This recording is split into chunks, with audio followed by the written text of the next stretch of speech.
Thank you for being here. Grab a warm glass of water, sit down, and listen to me tell the whole story. The scent of dry-aged ribeye and truffle butter hung heavy in the private dining room. Crystal chandeliers cast a warm, golden glow over the mahogany table, reflecting off the polished silverware. My brother, Julian, sat at the head of the table, laughing loudly at a joke his wife, Sarah, had just made. Their twin boys sat next to them, their faces smeared with the rich, dark sauce of $120 steaks, plates piled high with garlic mashed potatoes and grilled asparagus. Across from them sat my dad, Matthew, nursing a glass of scotch that cost more than my first car. He looked at Julian with that familiar, sickeningly proud gleam in his eye, the golden child, the successful businessman. And then there was me, Elijah. I sat at the far end of the table near the serving door. Next to me was my 7-year-old son, Owen. Owen didn't have a steak. He didn't have mashed potatoes or asparagus. In front of my boy sat a tiny plastic cup of mixed fruit, the kind with the foil lid that you buy in a multipack at the grocery store. Owen stared at the plastic cup, his small hands resting politely in his lap. He looked across the table at his cousins, watching them slice into the tender meat. He didn't complain. He just swallowed hard and looked down at his shoes. My jaw tightened. The muscles in my neck pulled taut. I looked at Julian. Where is Owen's dinner? Julian paused mid-chew, swallowing his expensive steak before dabbing his mouth with a linen napkin. He didn't even look at me. We didn't order for your son, he said, his tone entirely casual. I figured you wouldn't want him eating this kind of rich food, since he's not used to it. Sarah chimed in, her voice dripping with that fake, sugary sweetness she always used when she wanted to cut deep. It's really expensive, Elijah. Julian is already treating everyone tonight. We can't just throw money away. I stared at her, my hands balled into fists under the table. Before I could speak, my dad sighed, a heavy, disappointed sound. You should have packed him something, Elijah. You know how these dinners go. You have to take responsibility for your own kid. Responsibility. The word tasted like ash in my mouth. The waiter looked at the card. He froze. His face went completely pale. He recognized the insignia. He knew exactly what it meant. I only want to pay for the fruit cup, I said clearly. The rest of the party will handle their own expenses. Wait, what? Julian snapped, his smug expression faltering. No, I told them I was covering it. Elijah, put that away. Just then, the heavy mahogany doors opened. Marcus, the general manager of the restaurant, rushed in. He practically pushed the young waiter aside. Marcus was a man who catered to senators and CEOs, but right now he was sweating. He looked at the black card on the tray, then looked up at me. He gave a deep, respectful bow. Mr. Chairman, we didn't know you were dining with us tonight. This entire meal is on the house, of course. Please, accept our deepest apologies for any oversight. The room went dead silent. The clinking of forks stopped. Julian's mouth dropped open. Sarah's face drained of color. My dad stared at me as if I had just grown a second head. Thank you, Marcus, I said, my voice steady. But I will only accept the complimentary fruit cup. Charge the rest to my brother. He insisted. I turned to Owen and gently pulled his chair back. Come on, buddy. Let's go get some real food. I didn't look back as I walked out the door. The silence I left behind was the loudest sound I had ever heard. The drive away from the restaurant was quiet. Rain began to drum softly against the windshield, the wipers sweeping rhythmically back and forth. Owen sat in the back seat, eating a double cheeseburger we grabbed from a drive-thru. He was happy, oblivious to the earthquake that had just occurred. But my mind was miles away, pulled back into a past I had spent years trying to bury. The sound of the rain always took me back to the funeral. I was just 12 years old. The sky that day was the color of bruised iron, weeping a steady, freezing drizzle over the manicured lawns of the cemetery. The smell of wet dirt and wilting lilies still haunts my nightmares. My mother was gone. The only person in that house who looked at me and saw me, really saw me, was lowered into the ground in a polished oak casket. I stood shivering in my oversized black suit, the collar scratching my neck. I looked to my left. My dad, Matthew, stood under a large black umbrella. He had his arm wrapped tightly around Julian's shoulders. Julian was 14, sobbing openly, burying his face in our dad's chest. Matthew was whispering to him, kissing the top of his head, shielding him from the rain and the grief. I stood 2 feet away, completely outside the umbrella. The cold rain soaked through my jacket, chilling me to the bone. I waited for my dad to reach out his other arm. I waited for him to pull me in. I stood there, freezing, hoping for just one glance. It never came. From that day forward, the lines in our house were drawn in permanent ink. Julian became the fragile, grieving son who needed protection. I became the ghost. If Julian got a B on a test, it was cause for a celebration dinner. If I got a perfect score, it was met with a distracted nod.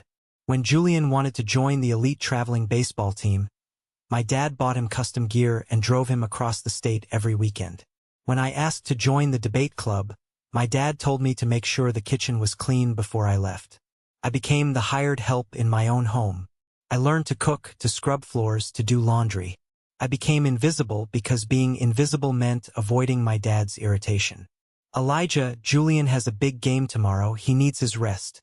Wash his uniform tonight, Matthew would say, not looking up from his newspaper. I did it. I scrubbed the grass stains out of Julian's pants at midnight while he slept soundly in the next room. I thought if I just worked hard enough, if I was just useful enough, maybe they would love me again.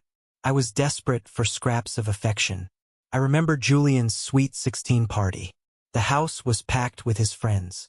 There was catered food, a DJ in the backyard, and laughter echoing through the halls. I spent the entire night in the kitchen washing platters and taking out trash bags. Later, when the party was over and the house was a disaster zone, Sarah, Julian's high school girlfriend who would eventually become his wife, walked into the kitchen. She looked at me, up to my elbows in soapy water, and smiled that same fake smile she still uses today. I didn't say anything. I just kept scrubbing.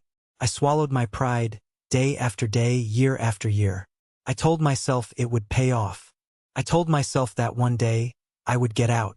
I would go to college, get a good job, and build a life where I was the main character, not the background extra. My mom had left a college fund. It wasn't a massive inheritance, but it was enough to cover tuition at the state university. That money was my lifeline. It was my ticket out of the shadows. I studied late into the night using old textbooks I bought at thrift stores. I pushed myself to the absolute limit. I thought I had a plan. I thought I knew how the world worked. But I was naive. I hadn't yet realized that in my family, my future was just a resource for Julian to consume. The day I turned 18, the acceptance letter arrived. I remember the heavy weight of the thick envelope from the state university. My hands shook as I tore it open. Congratulations. The word jumped off the page. I had done it. I had earned an academic scholarship that would cover half of my expenses. My mom's college fund would easily cover the rest. I was finally free. I ran downstairs, the letter clutched in my hand. I found Matthew sitting in the living room, going over some paperwork. Julian was sitting across from him, looking unusually serious. "Dad," I said, my voice breathless with excitement. "I got in. I got the acceptance letter.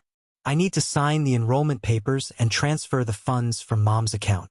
Matthew slowly put down his pen. He didn't smile. He didn't offer congratulations. He just looked at Julian, then looked down at his desk. A heavy, suffocating silence filled the room. "Elijah, sit down," Matthew finally said. His voice was flat. I didn't sit. Cold knot formed in my stomach. "What's going on?" Julian cleared his throat, leaning back in his chair with a perfectly practiced look of solemnity. "Look, Eli, you know I've been struggling since I dropped out of the business program last year. I need a fresh start, something of my own." I stared at him, then looked at my dad. What does that have to do with my college enrollment? Matthew rubbed his temples. Julian has a business plan.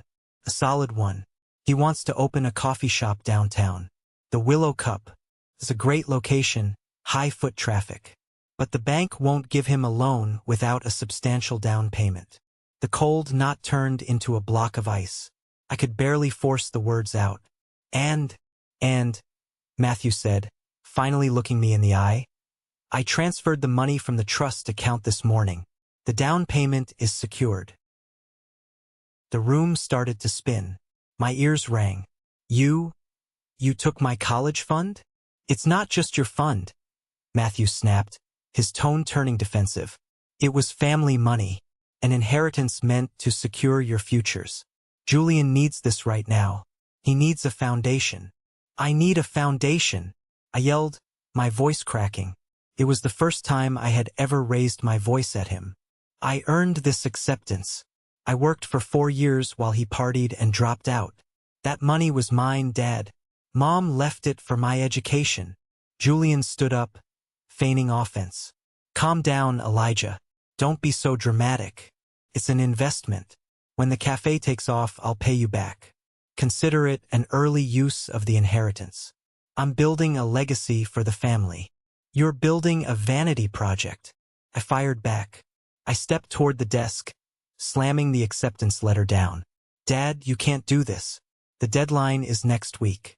If I don't pay the deposit, I lose my spot. I lose the scholarship. Matthew stood up, his face hardening into that familiar mask of authoritarian rage. Enough. I made a decision as the head of this family. Your brother needs help right now. You are smart, Elijah. You are strong. You'll figure it out. You always do. Julian he's sensitive. If he fails now, he might never recover. The words hit me like physical blows. You'll figure it out. Julian is sensitive. He was punishing me for being capable. He was rewarding Julian for being weak. They were sacrificing my future to build Julian a safety net. I looked at Matthew, really looked at him. I saw the weakness in his eyes, the pathetic need to keep Julian dependent on him.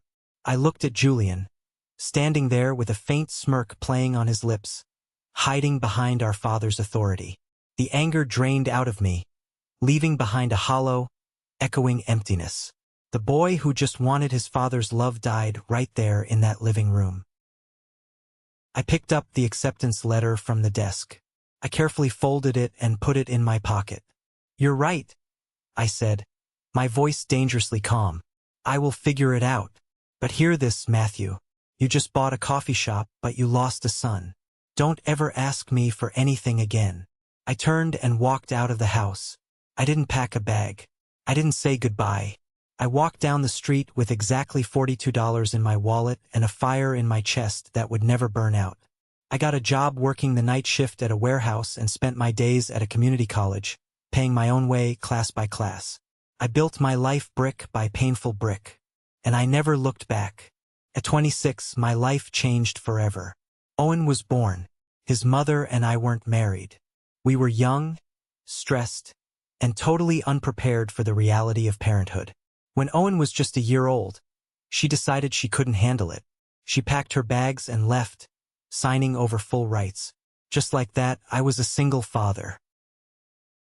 When the news reached my family, they treated it like a confirmed prophecy. Julian, who was now married to Sarah and playing the role of a successful local business owner, made sure to spread the word. Through the grapevine of extended relatives, I heard their whispers. Elijah failed. He ruined his life. He's raising a kid in a cramped apartment on a clerk's salary. Julian even left a voicemail one night, pretending to be concerned. Eli, it's Julian. Listen, Dad and I were talking.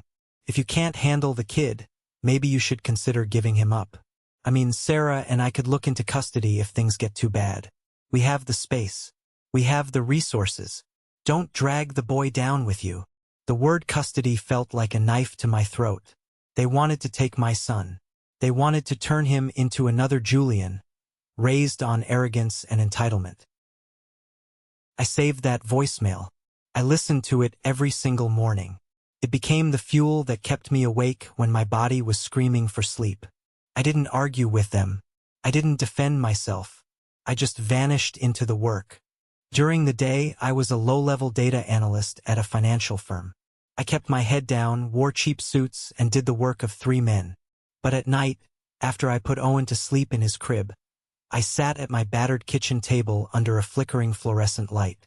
I opened my laptop and dove into the spreadsheets. I started studying market trends, distressed assets, and corporate restructuring. I noticed patterns that the senior executives were missing. I started writing independent analytical reports and sending them directly to the CEO under a pseudonym. I built a portfolio of predictions that proved to be terrifyingly accurate. Eventually, the CEO tracked me down. He didn't care about my lack of a fancy Ivy League degree. He cared about the numbers. That led to a massive promotion. My salary tripled overnight. But I didn't upgrade my lifestyle. I drove the same beat-up sedan. I kept renting the same modest apartment. Every spare dollar I earned went into investments. A few years later, I took a massive risk. I left the firm and started my own financial consulting and asset management company. I partnered with Chloe, a brilliant, ruthless corporate attorney who shared my vision. We started small, buying up distressed debts and turning around failing businesses. I worked in absolute silence. My family thought I was still pushing papers in a cubicle. They had no idea that I was flying first class to New York to negotiate multimillion-dollar mergers. They had no idea that I was the majority shareholder in the commercial real estate firm that owned the land under their favorite restaurants. I built an empire in the dark. I did it for Owen. I wanted to build a fortress so high and so strong that no one, especially not my father or my brother, could ever look down on him. By the time Owen was 7, my company, Vanguard Holdings, was a powerhouse. And I was the chairman. That brings us back to the week of the dinner. I hadn't spoken to Matthew or Julian in almost a year.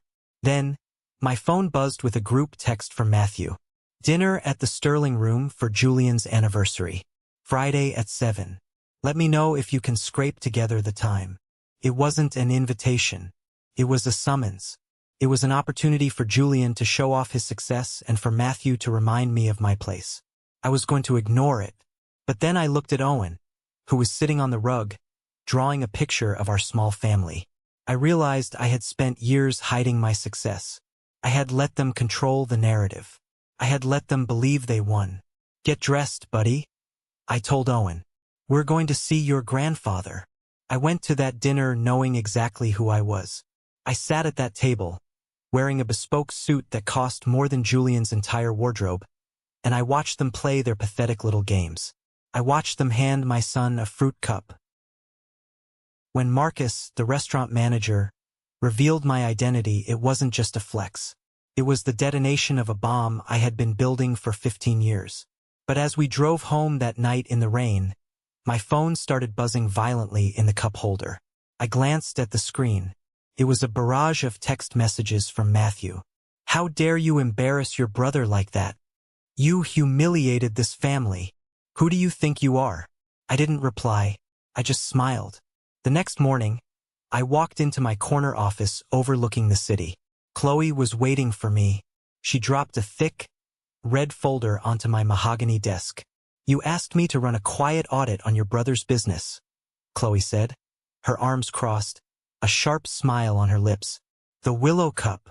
And, I asked, picking up the file. And, she replied, it's a bloodbath, Elijah. The place is drowning. I opened the folder. The numbers stared back at me, and suddenly the game changed. I stared at the financial documents spread across my desk. The spreadsheets were a disaster, bleeding red ink across every column. Explain it to me, I said to Chloe, tracing a finger over a massive liability figure. Chloe leaned over the desk, pointing a manicured nail at the paperwork. Julian has been running a shell game for 3 years. The Willow Cup looks busy on the outside, right?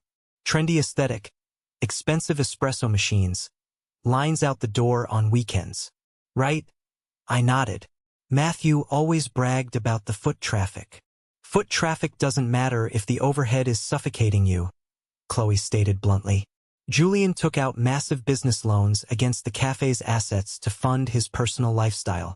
The sports cars, the private school for his twins, Sarah's designer bags. It was all being siphoned out of the operating budget.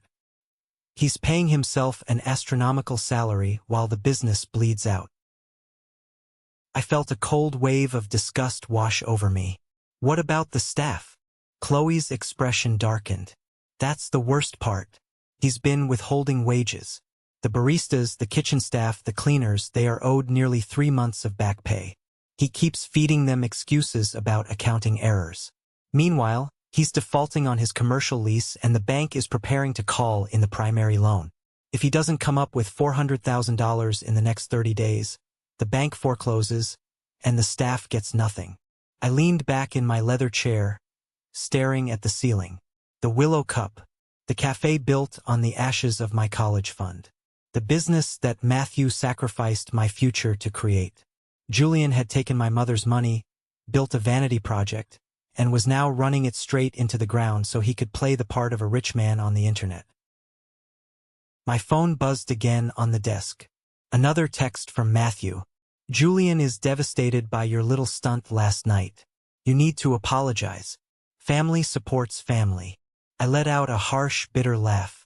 Family supports family. Chloe, I said, sitting up straight. The exhaustion was gone, replaced by a razor-sharp focus. Yes, boss. I want the debt. All of it. Chloe raised an eyebrow. You want to pay off his loans?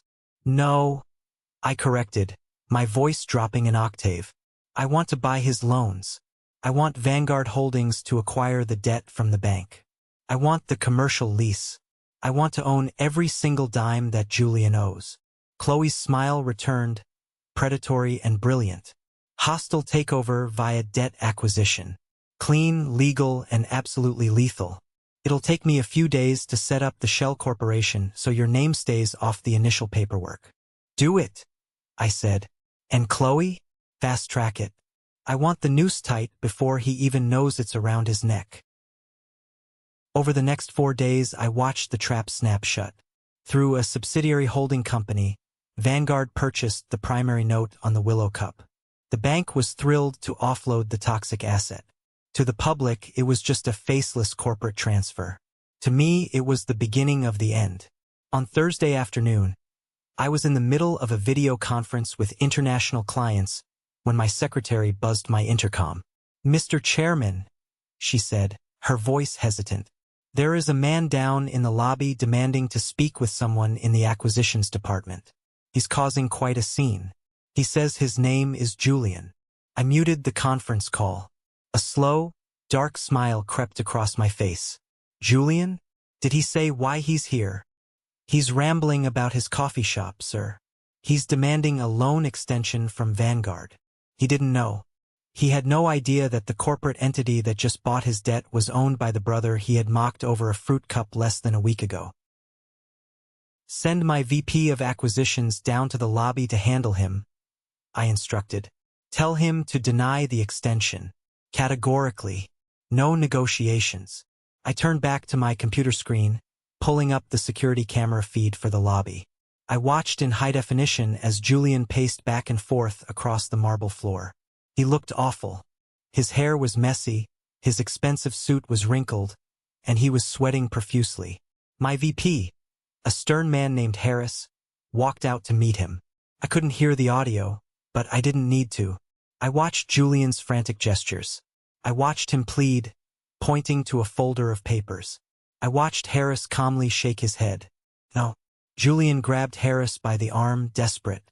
Harris stepped back and signaled to security. 2 large guards stepped forward. Julian threw his hands up in defeat, his face red with rage and humiliation.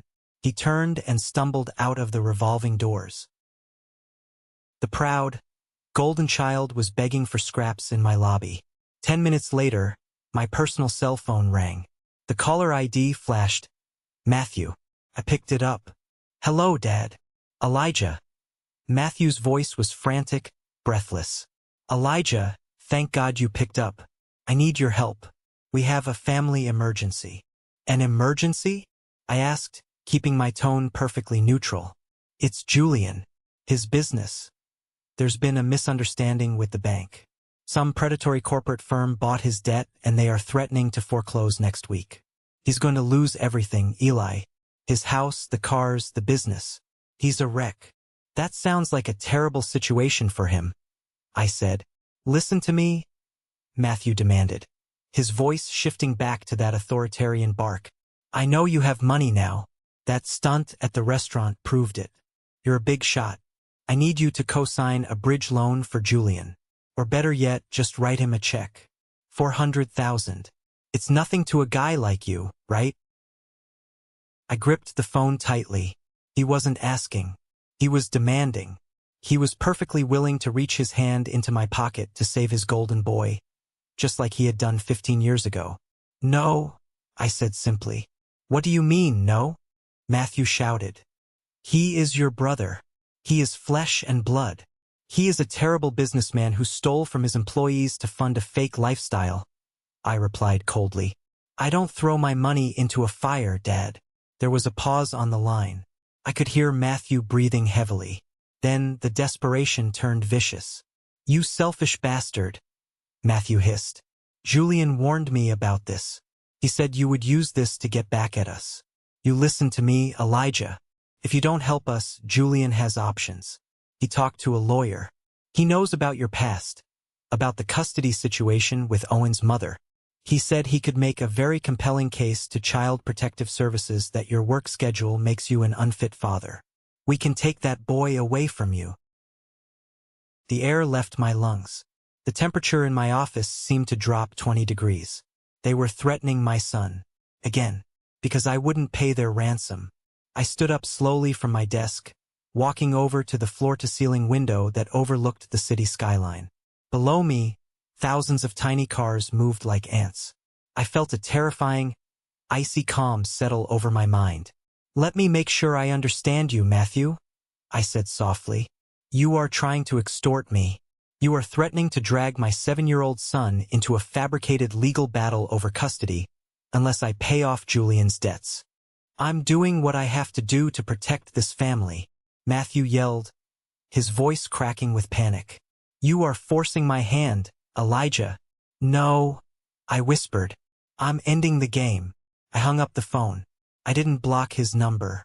I wanted the lines open for what was coming next. I hit the intercom button. Chloe, in my office. Now. She walked in 10 seconds later, taking one look at my face and immediately sitting down, pulling out her legal pad. They threatened Owen, I said, my voice dead of any emotion. Chloe's pen stopped. Her eyes narrowed into predatory slits. Then we don't just foreclose. We annihilate. I want the eviction notices drafted, I ordered. I want the locks changed on the Willow Cup by Monday morning. I want Julian's personal assets frozen if they are tied to the business loans. And I want an aggressive legal team on standby to crush any frivolous custody threats they even think about filing. Consider it done, Chloe said, standing up quickly. We'll execute the foreclosure at 6 a.m. on Monday. He won't even be able to get inside the building. I spent the weekend with Owen. We went to the park, we ate ice cream, we built a massive Lego spaceship. I looked at his innocent, smiling face and felt a fierce, primal instinct burning in my chest. No one was going to touch my son. No one was going to threaten our peace. On Sunday night, I received a frantic text from Julian. Eli, please. Dad told me what he said. He was just stressed. I'm sorry. Please, man, you have to help me. I can't lose the cafe. Sarah is threatening a divorce. My life is falling apart. I read the message. I looked at the word divorce. The facade was cracking. Sarah, the woman who had mocked me for washing dishes, was abandoning ship the second the money ran out. I typed a reply, my thumbs hitting the screen with mechanical precision. You should have packed a lunch. I hit send. I turned off my phone. The fallout was spectacular, and I didn't even have to be in the room to witness it. Through the network of extended family gossip and mutual acquaintances, the details of Julian's Sunday night meltdown reached me quickly. It happened right after the bank accounts associated with the Willow Cup were officially frozen by Vanguard Holdings. Sarah had gone to a high-end boutique to purchase a dress for an upcoming charity gala. Her credit card was declined. She tried another one. Declined. Humiliated, she stormed back to their suburban mansion and confronted Julian. According to my cousin, who had the misfortune of being there for a visit, the screaming match shook the windows. Julian, backed into a corner, finally confessed the truth. He admitted the cafe was bankrupt. He admitted the cars were leased and months behind on payments. He admitted the house had a second mortgage he hadn't told her about. Sarah didn't offer support. She didn't hold his hand and tell him they would rebuild together. She packed 3 designer suitcases. "You lied to me!" she had screamed from the driveway, loud enough for the neighbors to hear. "I didn't sign up to be broke, Julian. I'm calling my lawyer in the morning. We're done." She drove off in her SUV, leaving Julian standing on the manicured lawn of a house he could no longer afford. His perfect, golden life was disintegrating into dust. He had lost his shield, his trophy wife, and his reputation in the span of a few hours. I listened to the report from my cousin without expression. I didn't feel joy. I didn't feel sadness. I just felt the cold satisfaction of physics. Every action has an equal and opposite reaction. Gravity was finally catching up to Julian. But my work wasn't done. The business still needed to be seized, and more importantly, the collateral damage needed to be handled.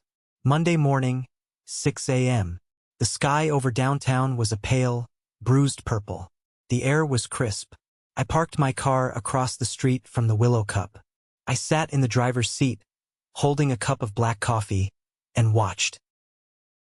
2 men in suits from my legal department, accompanied by a local sheriff's deputy, approached the front doors of the cafe. They taped a bright orange legal notice to the glass. Notice of foreclosure and asset seizure. They changed the locks within minutes. Around 6:30 a.m., the opening staff began to arrive. I recognized some of them from the financial files.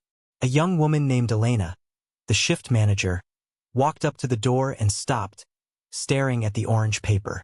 Soon, 3 other employees joined her. They looked panicked. They were pointing at the sign, pulling out their phones, looking through the glass at the dark interior. These were the people Julian had betrayed. The people who relied on that meager salary to feed their families, pay their rent, and survive. Julian had used their livelihoods to fund his sports cars. I opened my car door and stepped out into the chilly morning air. I adjusted my coat and walked across the street. The staff turned to look at me as I approached. They didn't know who I was. To them, I was just a man in an expensive suit. "Excuse me," Elena said, her voice shaking slightly. "Are you with the bank? What's going on? We have a shift to work." I stopped in front of them, looking at their worried faces. "I'm not with the bank," I said calmly. "I represent Vanguard Holdings. We are the new owners of this property and all associated business assets." A young barista with tired eyes let out a frustrated groan. "So we're out of a job? Just like that? Julian owes us 3 months of back pay. How are we supposed to pay rent?" "Julian doesn't own this business anymore," I stated, my voice projecting authority and, hopefully, a strange kind of comfort. "His debts are no longer your concern." I reached into my briefcase and pulled out a stack of envelopes. I had prepared them the night before. I handed the top one to Elena. "What is this?" she asked, looking at her name printed on the front. "That is a cashier's check for the exact amount of back pay you are owed, plus a 20% bonus for the inconvenience," I said. "Every employee on the payroll is receiving the same." Elena ripped open the envelope. She stared at the check, her eyes welling with tears. She covered her mouth with her hand. The other employees quickly grabbed their envelopes, murmurs of shock and relief spreading through the small group. "The cafe will remain closed for 1 week for restructuring and renovations," I continued, speaking clearly over their excitement. "If you wish to return, you will be rehired under new contracts. Fair wages, full benefits, and absolutely zero tolerance for wage theft." "Elena," I'll be in touch with you to discuss a promotion to general manager. Elena looked up at me, bewildered. Who are you? Why are you doing this? Before I could answer, a black luxury sedan came screeching around the corner, jumping the curb and parking illegally in the bus lane. The door flew open, and Julian stumbled out. He looked like a madman. His eyes were bloodshot, his clothes disheveled. He sprinted toward the door, ignoring the staff, ignoring me, staring only at the orange foreclosure notice on the glass. No, no, no, no, he screamed, clawing at the door handle. It didn't budge. He pounded his fists against the reinforced glass. Open the door. This is my cafe. You can't do this. I stood a few feet away, watching him break down. The staff watched him too, no longer with respect, but with pity and disgust. Julian spun around, his chest heaving. His wild eyes locked onto me. For a second, his brain couldn't process why I was standing there holding a briefcase. Elijah? He panted, confusion warping his face. What are you doing here? Did you come to gloat? Did you see what the bank did to me? I looked at him. I looked at the man who had tormented me, stolen from me, and threatened my son. The bank didn't do this, Julian, I said, my voice carrying over the morning traffic. I stepped forward, closing the distance between us. I did. Julian stared at me, his chest heaving, his expensive suit wrinkled and smelling faintly of stale alcohol. He looked like a man who had just woken up from a dream to find himself standing on the edge of a cliff. The morning traffic hummed behind us, but right there on the sidewalk, the world had gone completely still. You, Julian gasped, his voice cracking. He pointed a trembling finger at me, then at the bright orange foreclosure notice taped to the glass door of the Willow Cup. You did this? You bought the debt. I didn't smile. I didn't gloat. I just stood there, holding my briefcase, feeling the cold morning air against my face. Vanguard Holdings bought the debt, Julian. And as chairman, I authorized the foreclosure. Julian let out a frantic, high-pitched laugh. It was the sound of a man totally losing his grip on reality. He ran his hands through his messy hair, taking a step toward me. This is a joke. This is some kind of sick joke. He looked around at his former employees, who were standing huddled together, watching the exchange in stunned silence. Elena, the manager, clutched her envelope of back pay to her chest. You're a data entry clerk. You live in a rented apartment. You don't have the capital to buy a commercial loan. Before I could answer, a silver SUV pulled up abruptly behind my car. The driver's door slammed open, and my father, Matthew, got out. He looked exhausted. Deep bags hung under his eyes, and his shoulders were slumped.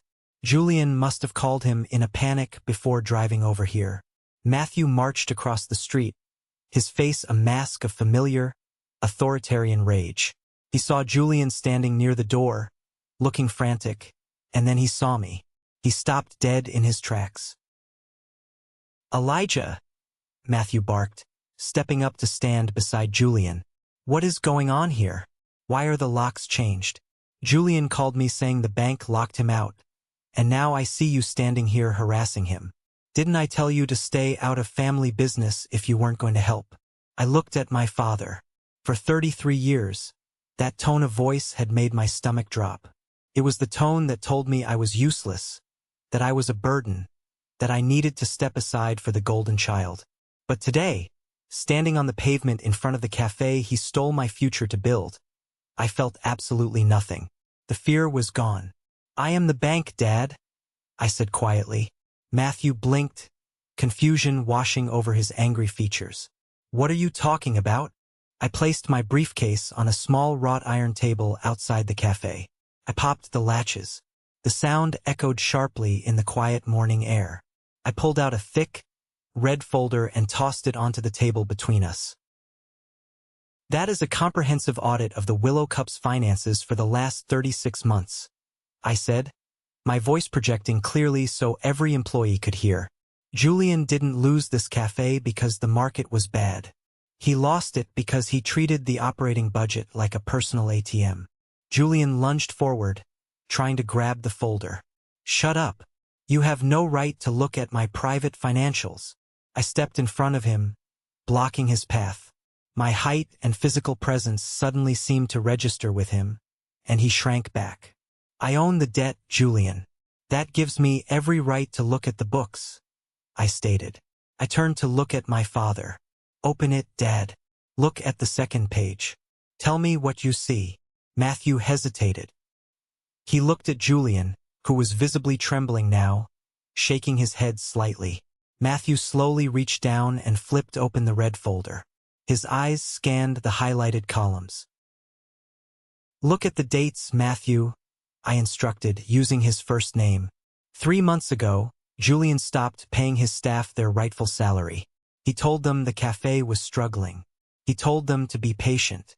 But look at the corresponding withdrawal on the very same day. $65,000 transferred out of the business account. "Do you want to know where it went?" Matthew looked up, his face pale. "Where?" "A down payment on a new Porsche," I said, my voice hard as flint. "He stole wages from single mothers and college students so he could drive a luxury car to the country club. The month after that, he skipped the commercial lease payment to fund a lavish vacation to Aspen for Sarah. He drained the equity, maxed out the credit lines, and drove this place into the ground." The employees behind me gasped. Someone muttered a curse word.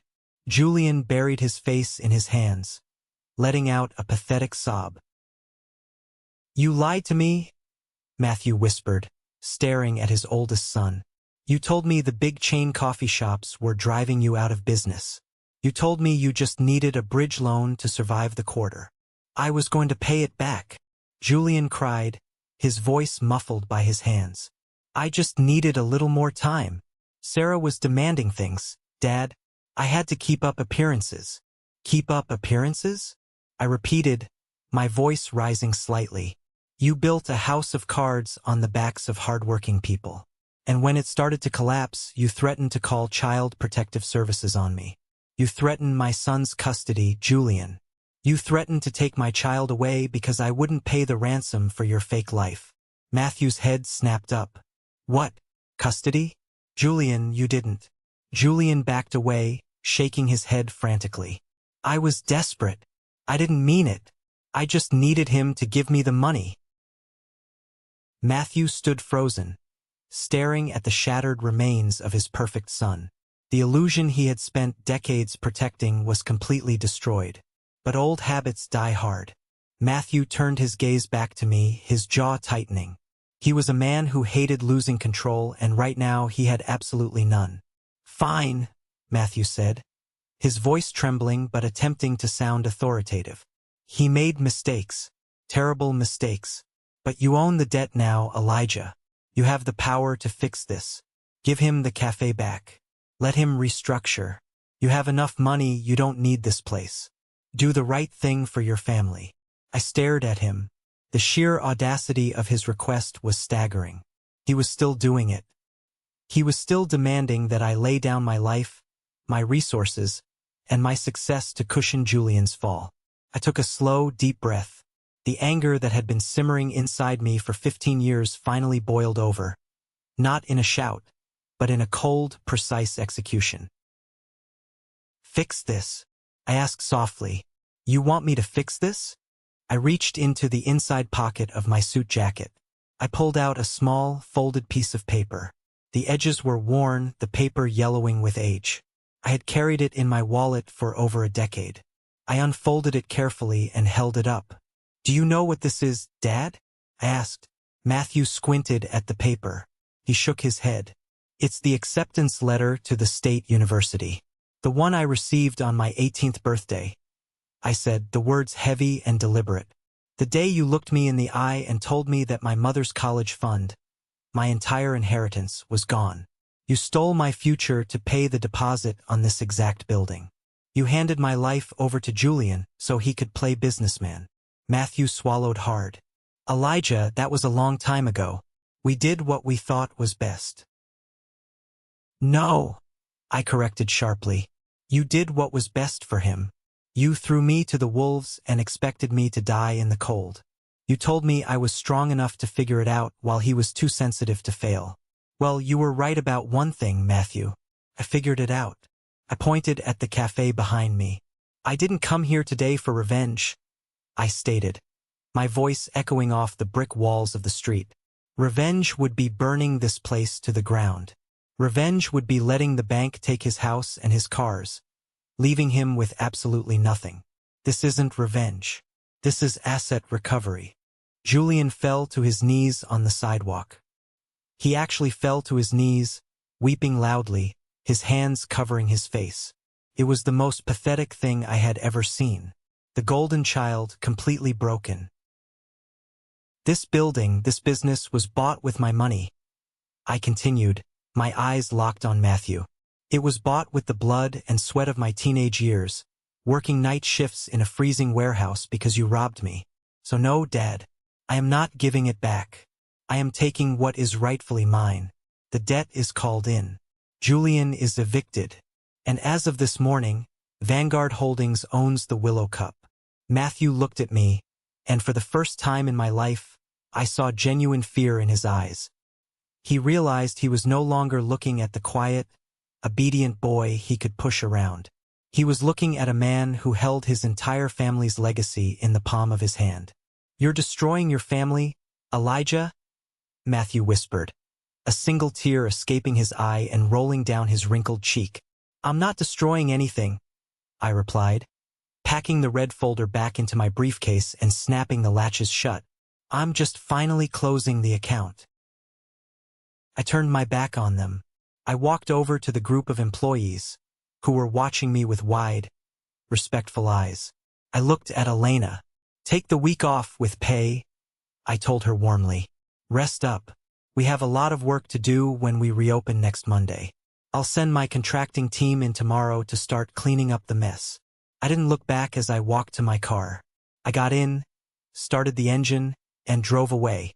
I left Julian weeping on the pavement, and my father standing over him, entirely helpless. The storm had finally broken, and the air felt cleaner than it had in my entire life. The next few weeks were a blur of intense, satisfying work. I didn't step foot in Vanguard headquarters. I handed daily operations over to Chloe and focused entirely on the Willow Cup. It wasn't just a business asset to me. It was a monument to the past, and I was determined to scrub the failure out of its walls. I hired a professional contracting crew to come in and overhaul the entire space. We tore out the cheap, trendy decorations Julian had bought on credit. We stripped the floors back to their original hardwood, exposed the beautiful brick walls, and installed warm, inviting lighting. We brought in state-of-the-art espresso machines and partnered with a local, sustainable coffee roaster. But the most important changes weren't cosmetic. I sat down with Elena in the newly renovated back office. The room used to be Julian's sanctuary, filled with expensive cigars and leather furniture he never paid for. Now it was a functional workspace with a clean desk and proper filing cabinets. Elena, as of today, you are officially getting that promotion to general manager, I told her, sliding a fresh contract across the desk. Your salary is being bumped up by 40%, and you'll receive a quarterly bonus based on profit margins. Elena read the contract, her hands shaking slightly. She looked up at me, tears brimming in her eyes. Elijah, this is life-changing. I don't know how to thank you. You thank me by running this place the right way, I said with a smile. No more secrets, no more cutting corners. I want transparency, and I want the staff treated like human beings. We needed to hire more people for the reopening.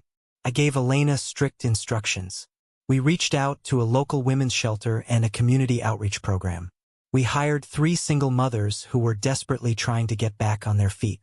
We offered them flexible shifts so they could manage childcare, full healthcare benefits, and a starting wage that actually allowed them to buy groceries without panic. I remembered what it felt like to be a single parent, staring at a bank account with $14 in it, wondering how I was going to buy diapers for Owen. I remembered the sheer terror of poverty. Julian used his privilege to step on people. I was going to use my power to pull them up. The grand reopening of the Willow Cup was quiet. No balloons, no loud music, no obnoxious social media campaigns. We just unlocked the front doors on a crisp Monday morning and turned on the open sign. By noon, the place was packed. Word travels fast in a community. People had heard about the change in ownership, they had heard about the employees getting their back pay, and they came out in droves to support the new vision. I stood behind the counter, wearing an apron over my dress shirt, helping Elena pull espresso shots. The cafe was filled with the sound of grinding coffee beans, laughter, and warm conversation. Felt alive. Felt right. Later that evening, after the doors were locked and the staff had gone home, I was wiping down the front counter. The cafe was quiet, smelling of roasted beans and citrus cleaner. My cell phone buzzed on the counter. The caller ID showed my father's name. I hadn't spoken to Matthew since the confrontation on the sidewalk. I let it ring 3 times before wiping my hands on a towel and picking it up. "Hello, Matthew," I said. "Elijah." His voice sounded incredibly old. It was weak, stripped of all the booming authority that used to define him. "Are you busy? Can you talk for a minute?" "I have a few minutes." "What is it?"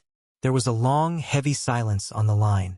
I could hear him taking a deep, shuddering breath. "I drove past the cafe today," Matthew said quietly. "It looks beautiful. It looks the way your mother always dreamed it would." I stopped wiping the counter. I stared out the front window at the streetlights illuminating the dark pavement. She deserved to see it. She did. Matthew agreed, his voice cracking. "Elijah, I need to apologize. I need to say I'm sorry." I leaned against the counter, waiting. "Julian lost the house," Matthew continued, the words spilling out like a confession. "The bank foreclosed on his personal property. Sarah's lawyer is ruthless. She's taking the kids, and she's taking whatever scraps of money he has left. He's living in my guest bedroom right now. He barely gets out of bed." I didn't feel a rush of triumph. I just felt a profound sense of waste. Julian had been handed the world on a silver platter, and he smashed it to pieces because he never learned how to hold it. "I was wrong, Elijah." Matthew wept openly into the phone. "I was so wrong. When your mother died, I was terrified. Julian was so much like her, so fragile. I thought if I didn't protect him, he would break. And you were always so quiet, so strong. I thought you didn't need me. I thought you could survive anything. I convinced myself that stealing from you was saving him." "You didn't save him, Dad," I said, my voice gentle but perfectly firm. "You crippled him. You taught him that actions don't have consequences. You taught him that someone else will always pay the bill. You didn't protect your kids. You protected your own comfort because confronting his weakness was too hard for you." Matthew sobbed. It was a terrible sound, the sound of a man realizing his entire life's philosophy was a catastrophic failure. "I know. God help me, I know. Please, Elijah, please forgive me. Come over to the house. Let's sit down. Let's try to be a family again." I closed my eyes. The little boy inside me, the 12-year-old standing in the freezing rain at the funeral, screamed at me to say yes, to run to my father and finally get the hug I had waited 20 years for. But I wasn't a little boy anymore. I was a father myself. I looked at the picture of Owen I kept as my phone background. "I forgive you, Dad," I said softly, and I meant it. The crushing weight of resentment lifted off my chest in that exact moment. "I forgive you for the money. I forgive you for the neglect. I'm letting it go." "Oh, thank God," Matthew breathed, relief flooding his voice. "Thank you, son. When can we see you?" "You can't," I replied. The line went dead silent. "What do you mean?" "Forgiveness means I'm no longer angry," I explained, my voice steady and resolute. "It means I'm not going to spend the rest of my life wishing bad things happen to you. But forgiveness does not equal access. You and Julian are toxic. The dynamic in this family is poisoned, and I will not allow that poison to touch my son. Owen will grow up knowing peace. He will never sit at a table and be handed a fruit cup while everyone else eats steak." "Elijah, please," Matthew begged. "I wish you the best, Dad." I truly do. Tell Julian I hope he finds a way to stand on his own 2 feet. Goodbye. I hung up the phone. I didn't block the number. I just walked over to the front door, turned off the lights, and walked out into the cool night air. I felt lighter than I ever had. The chain was finally broken. 3 months passed. The seasons changed, the leaves turning brilliant shades of orange and gold, falling gently onto the sidewalks of the city. The Willow Cup was thriving beyond my wildest expectations. Elena was a phenomenal manager, the staff was happy, and the profits were steady. Vanguard Holdings continued to dominate the corporate sector, but I found myself spending more and more time at the cafe. It was my sanctuary. One chilly Tuesday afternoon, I was sitting at a corner table with my laptop, reviewing some quarterly reports. Through the large front window, I noticed a figure standing across the street, partially hidden behind a large oak tree. It was Julian. He looked entirely different. The custom-tailored suits were gone, replaced by a faded gray hoodie and a pair of worn-out jeans. His hair was longer, unkempt. His shoulders were hunched against the wind. He was staring at the cafe, watching the customers walk in and out with steaming cups of coffee. I knew from the family grapevine that his divorce had been finalized weeks ago. Sarah's lawyer had absolutely destroyed him in court. She got full primary custody of the twins, the remaining liquid assets, and a massive chunk of his future earnings for alimony. He was completely broke, working part-time at a cheap diner on the edge of town just to pay the rent on a small studio apartment. I watched him stand there in the cold for 10 minutes. He looked like a ghost haunting the site of his own demise. I closed my laptop. I stood up, walked out the front door, and crossed the street. Julian saw me coming. He stiffened, looking like a stray dog expecting to be kicked. He didn't try to run away, though. He just stood his ground. I didn't offer pity. I didn't say, "I'm sorry." I just listened. "You warned me," Julian continued, finally looking up at me. His eyes were red-rimmed and exhausted. "All those years ago when you left the house, you told Dad he was buying a coffee shop but losing a son. I thought you were just being dramatic. I didn't realize you were the only one telling the truth." "I'm glad you see it now," I said. Julian took a shaky breath. "I'm sorry, Eli. I'm sorry for the dinner. I'm sorry for treating you like garbage. I was jealous. I was always so intensely jealous of you. You were so smart, so capable. Everything came hard to me, but you just figured it out. I needed Dad to make me feel superior to you because deep down, I knew I was a fraud." It was the most honest thing he had ever said in his entire life. The golden boy admitting the gold was just cheap paint. Julian wiped his nose with the back of his sleeve. He looked at the cafe again, a desperate hunger in his eyes. "Listen, Eli," he started, his tone shifting into something almost pleading. "I know I messed up, but I know this business. I ran it for 3 years. I know the vendors, I know the local market. I heard you made Elena the general manager. That's great, good for her.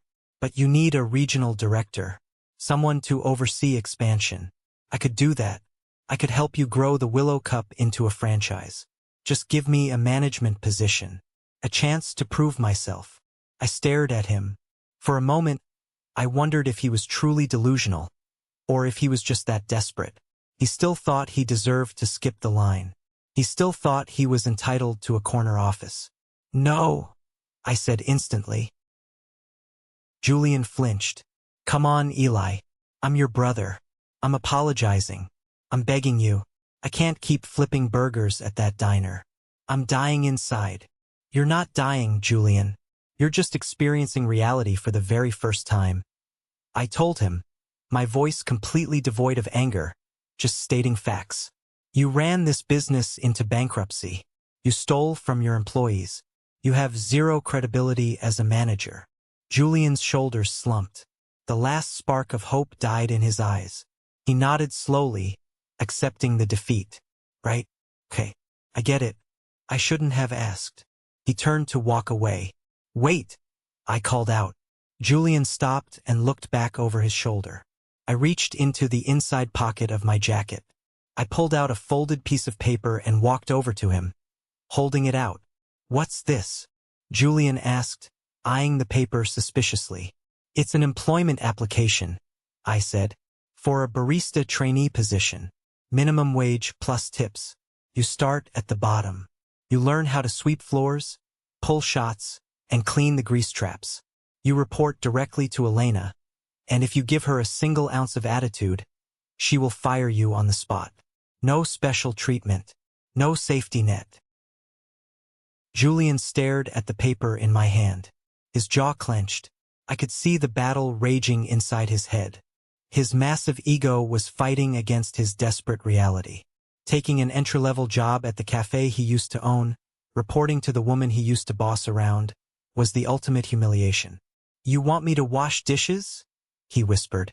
"I washed your dishes for 10 years, Julian," I reminded him softly. "It builds character. The choice is yours." I pressed the application into his hand. I turned around and walked back across the street, leaving him standing there in the cold, staring at the piece of paper that represented his only way forward. Later that afternoon, the cafe was winding down for the day. I was in the back office, helping Elena sort through some old inventory boxes we had pulled out of the deep storage closet. The closet was a mess, filled with junk from the previous owners before Julian even took over the space. We were clearing it out to make room for new coffee bean shipments. "Elijah, come look at this," Elena called out from the dusty corner of the storage room. I walked over. She was holding a small, weathered wooden box. The brass hinges were tarnished green with age. "It was wedged behind a loose brick in the back wall," Elena explained, wiping dust off the lid. "It looks incredibly old." I took the box from her. My heart skipped a sudden, strange beat. I recognized the carving on the lid. It was a willow tree, my mother's favorite motif. "Give me a minute, Elena," I said softly. She nodded and quietly stepped out of the room, closing the door behind her. I set the box on the desk. My hands were shaking. I pried the small brass latch open. Inside, resting on a bed of faded velvet, was a small, leather-bound notebook. I carefully lifted the notebook. The leather was dry and cracking. I opened it to the first page. The handwriting was elegant, looping, and instantly recognizable. It was my mother's handwriting. The date at the top of the page was from 21 years ago, 2 months before she passed away. I sat down in the office chair and began to read. "My dearest boys, if you are reading this, I am gone. My heart is heavy, knowing I won't be there to watch you grow into the men I know you can be. Matthew means well, but his love is blinded by fear. He looks at Julian and sees a fragile bird that needs to be caged to be safe. He looks at Elijah and sees a stone that needs no shelter. He is wrong about both of you. Julian, my sweet boy, I fear your father's protection will be your undoing. He will shelter you from failure, and in doing so, he will strip you of your resilience. You must learn to fall, my son. It is the only way you will ever learn to stand up." Elijah, my quiet, brilliant Elijah. Tears blurred my vision.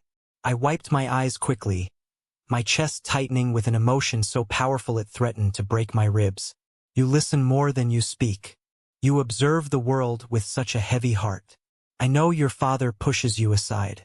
I see it even if I haven't been strong enough to stop it.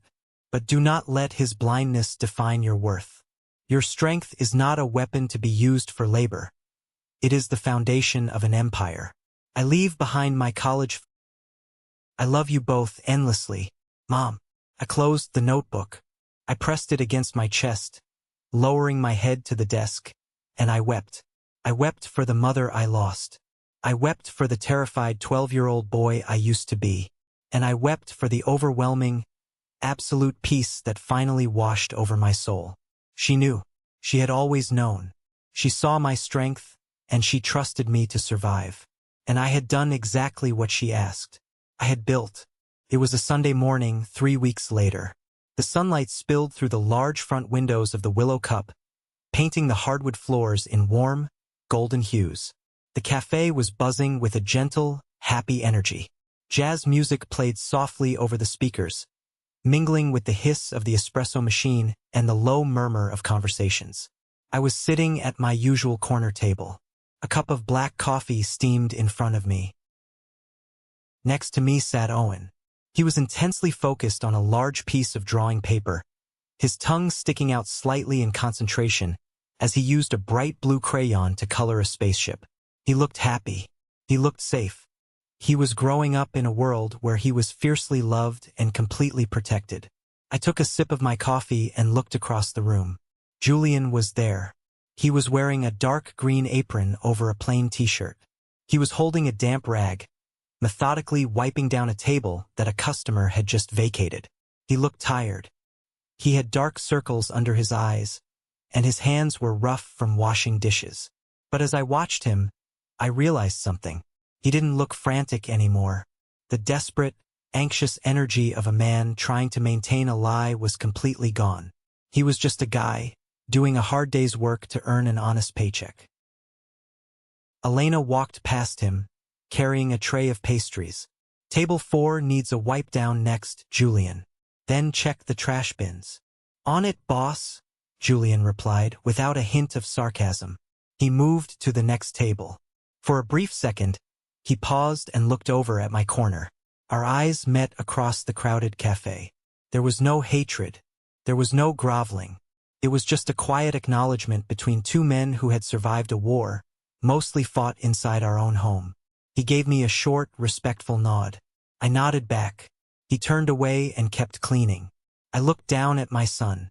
Owen finished coloring his spaceship and proudly held up the paper for me to see. "Look, Dad, it's going to the moon," he cheered. I smiled, pulling him in for a tight hug. "It's beautiful, buddy.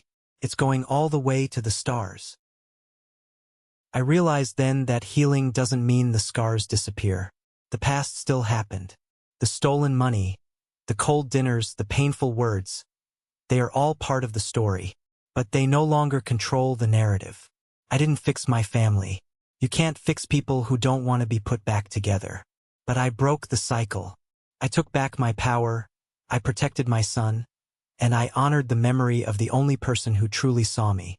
The Willow Cup was no longer a symbol of theft and betrayal. It was just a coffee shop, a really, really good coffee shop. And my life was finally my own. Thank you for sticking around and listening to my story. It wasn't easy to share, but sometimes getting it all out in the open is the final step in letting it go. I hope this resonated with you in some way. Family dynamics can be incredibly complicated, and sometimes the hardest thing we ever have to do is walk away from the people who share our blood in order to protect our own peace. Have you ever found yourself in a similar situation? Have you ever had to set a hard boundary with a family member, or rebuild your life from scratch when people doubted you?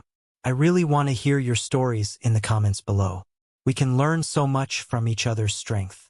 And before you go, I have a special request for the 1% Club. If you are one of the amazing people who stayed with me until the very end of this video, I want you to go down to the comments and type the letter W. That stands for winner. That is our secret code. It lets me know that you are part of the group that doesn't just skim the surface, but dives deep into the story. Seeing those W's in the comments truly makes my day and keeps me motivated to share more. Please don't forget to hit that like button, and if you haven't already, click follow so we can stay connected for the next story. Take care of yourselves, protect your peace, and I will see you all in the next video.